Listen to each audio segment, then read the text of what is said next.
Hi, this is Janis from JBMTHINKS, and I'd like to ask you a question. Have you ever sat in the stands and thought to yourself, what is that coach thinking? What is going on in his or her head?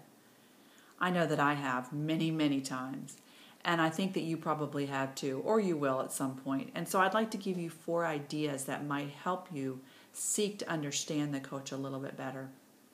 3 words that we try to live by in our house: seek to understand. So here's 4 ways.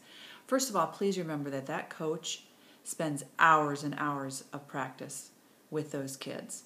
You may know your kid very well, but he knows the other kids. He knows them better than you do. He knows what they can do. He's seen them in practice. He's seen them in drills. He's seen them in scrimmages. He or she has seen them in all these scenarios.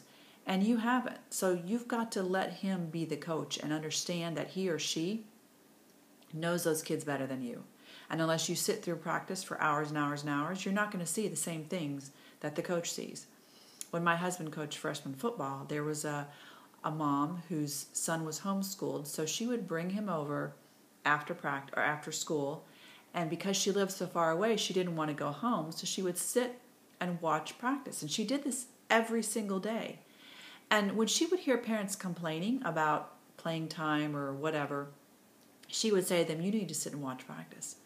You need to sit and watch your son during practice. Maybe you'll have a better understanding of why he's not playing this position or playing as much as you want him to, because you'll see things that will help you understand.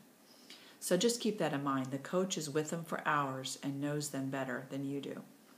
The second one is the coach is seeing the whole picture, the whole team, and not just your child. Now, as a mom, I know that I used to sit in the stands, and most of the time my eyes were glued on my kid. I was focused on my kid, how he was throwing the ball, how she was digging out, how they were shooting baskets. I was always watching my kid.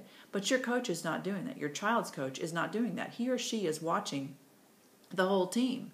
That's his job.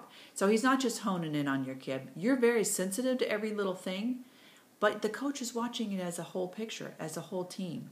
And so he's going to see things differently than you do. The third thing is that the coach is focused on the team, and he or she is not focused on appeasing parents. That is not the coach's job. The coach's job is to teach kids skills, teach them character traits, help them to have a good youth sports experience, a positive one, and a learning one, and to stretch them and to push them.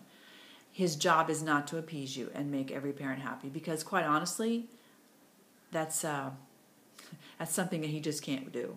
So remember that the coach is not there to appease every parent. He's there to take care of the team. And the fourth thing, please remember that your child's coach is human. He or she will make mistakes. In the heat of competition, it's hard sometimes to make the right choices. I know that my husband has done things in the heat of competition, and he is the first one to second guess himself.